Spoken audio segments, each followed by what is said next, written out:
পবিত্র হজ পালনের উদ্দেশ্যে এখন পর্যন্ত প্রায় ৬০,০০০ বাংলাদেশি হাজি সৌদি আরবে পৌঁছেছেন। ধর্ম মন্ত্রণালয়ের হজ পোর্টালের তথ্য অনুযায়ী মোট ১৫৪টি ফ্লাইটে গেছেন ৫৯,৭৮৩ জন হাজি।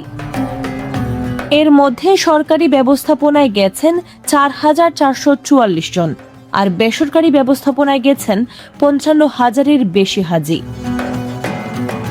সবচেয়ে বেশি হাজি বহন করেছে বিমান বাংলাদেশ এয়ারলাইন্স। এছাড়া সৌদি এয়ারলাইন্স ও ফ্লাইনাসের ফ্লাইটেও হাজার হাজার হাজি সৌদিতে পৌঁছেছেন। এদিকে হজযাত্রায় এখন পর্যন্ত ১৬ জন বাংলাদেশি মৃত্যুবরণ করেছেন। চাঁদ দেখা সাপেক্ষে আগামী ২৬ মে সৌদি আরবে অনুষ্ঠিত হতে পারে পবিত্র হজ।